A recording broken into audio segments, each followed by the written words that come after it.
అదే RTV app వార్తల్ని క్షణాల్లో చదివే అవకాశం ఉంటుంది. ఒక న్యూస్ పేపర్, ఒక టెలివిజన్ ఛానల్ మీ చేతుల్లో ఎప్పుడూ ఉంటాయి. ఫిబ్రవరి 1వ తేదీన మేమందరం కూడా కాంగ్రెస్ పార్టీ ముఖ్య నాయకులందరూ కూడా మా పిసిసి అధ్యక్షులు వైఎస్ షర్మిలారెడ్డి గారి ఆధ్వర్యంలో ఢిల్లీకి వెళ్తున్నాం. ఇది చివరి పార్లమెంటు సమావేశాలు ఈ బీజేపీ ప్రభుత్వానికి. 10 ఏళ్లుగా మోసం చేశారు, అన్యాయం చేశారు. ఇప్పటికైనా హోదా, విభజన చట్టంలో ఉన్నటువంటి అన్ని అంశాలు వెంటనే అమలు పరచండి. ఈరోజే మా అధ్యక్షురాలు ఉత్తరం కూడా రాసినారు. బడ్జెట్లో దాన్ని చేకూర్చాలి, ప్రెసిడెంట్ స్పీచ్లో కూడా అది ఉండాలి అని డిమాండ్ చేయడానికి కోసం చివరి ప్రయత్నంగా అక్కడికి వెళ్తా ఉన్నాం. డాక్టర్ వైఎస్ రాజశేఖర రెడ్డి గారు ముఖ్యమంత్రిగా ఉన్నప్పుడు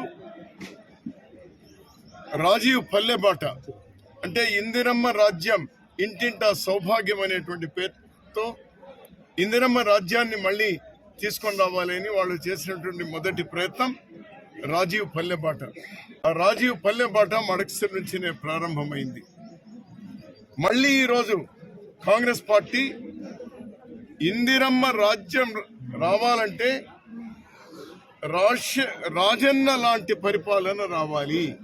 అందుకోసమే రాజశేఖర రెడ్డి గారి బిడ్డ మా అధ్యక్షురాలు వాళ్ళ తండ్రి గారు ఎక్కడైతే ఇందిరమ్మ రాజ్యం ఆ భరోసా ఇవ్వడానికి తన రాజీవ్ పల్లెబాటను ప్రారంభం చేసినారో అదే మడకసిరి నుంచి ఫిబ్రవరి 5వ తేదీన పెద్ద ఎత్తున రోడ్ షో, మళ్ళీ పబ్లిక్ మీటింగ్ కూడా నిర్వహించడం జరుగుతుంది. ఇది రాష్ట్రం అంతా కొనసాగుతుంది.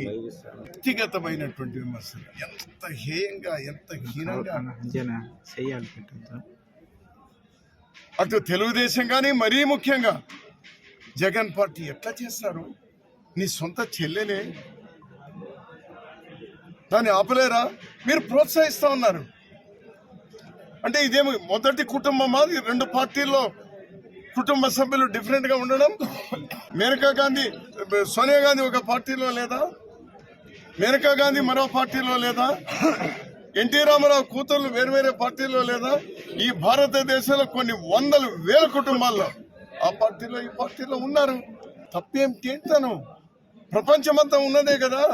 ఈరోజు వ్యక్తిగతంగా ఆమె కులం పేరు గురించి, ఆమె సర్నేమ్ గురించి, ఆమె ఇంటి గురించి, ఆమె రక్తం గురించి ఎన్ని మాట్లాడతారయ్యా మీరు?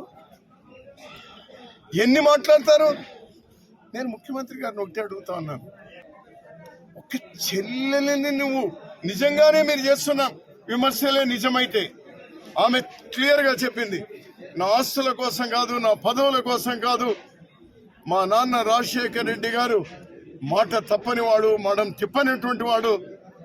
అతను చనిపోయే కంటే 3 రోజుల ముందు ఇచ్చిన వాగ్దానం, అందరితో చేయించిన ప్రతిజ్ఞ కాంగ్రెస్తో రాహుల్ గాంధీ గారిని ప్రధానమంత్రి చేసే వరకు మనం విశ్రమించొద్దు అన్నారు.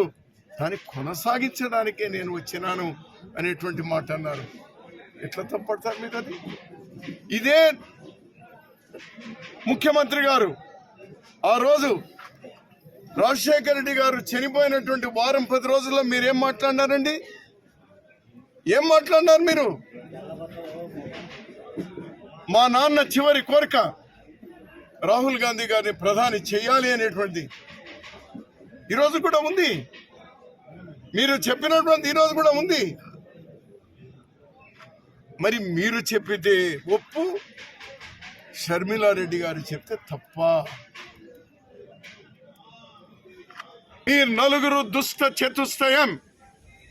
మీరు BJP, Telugudesam, Jagan party, Pavan party, మీరు నలుగురు దుష్ట చతుష్టయం కాదా? కాదా? 100కి 100 పాళ్ళు మీరు ద్రోహులు. మీరు ఈ రాష్ట్రాన్ని ముంచేటువంటి వాళ్ళు. మీకు అధికారమే ముఖ్యం, మీరు మళ్ళీ ఎన్నికల్లో గెలవడమే ముఖ్యం, మీకు మోడీ గారి ప్రాపకమే ముఖ్యం. మీకు మీకెవరు కనబడరు ఇప్పుడు. మోడీ, అమిత్ షా తప్పితే ఇంకెవరు కనబడరు మీకు. మీకు భయం భయం భయం. అరే అటువంటి బ్రిటిష్ వాళ్ళే తరిమి కొట్టినటువంటి రక్తమయ్యా మా కాంగ్రెస్ రక్తం. ఈ మోడీకు నీ షాకు ఎవడు కేర్ చేస్తాడు? ఇప్పటికైనా వ్యక్తిగతమైనటువంటి విమర్శలు, వ్యక్తిగతమైనటువంటి ట్రోలింగ్స్, సోషల్ మీడియాలో మీరు చేస్తున్నటువంటి వికృతమైనటువంటి, తెలంగాణలో డబ్బులు ఇచ్చి స్టేట్మెంట్లు ఇప్పించేటువంటి ఏమిదంతా కూడా. అంటే దీని అర్థం ఈ పార్టీలు, ఈ 3 పార్టీలు వాళ్ళ ఓటమిని ముందే అంగీకరించినారు. It's very clear. వాళ్ళ ఓటమిని ముందే అంగీకరించినారు. ప్రజలు దీన్ని గమనించాలి అని కోరుతా ఉన్నాం. ఈ రాష్ట్రానికి మేలు జరగాలంటే ఒక్క కాంగ్రెస్ పార్టీతోనే సాధ్యం. ఇందిరమ్మ రాజ్యం కోసం మళ్ళీ రాజన్న లాంటి పాలన రావాలి, అది కాంగ్రెస్ తోనే సాధ్యం.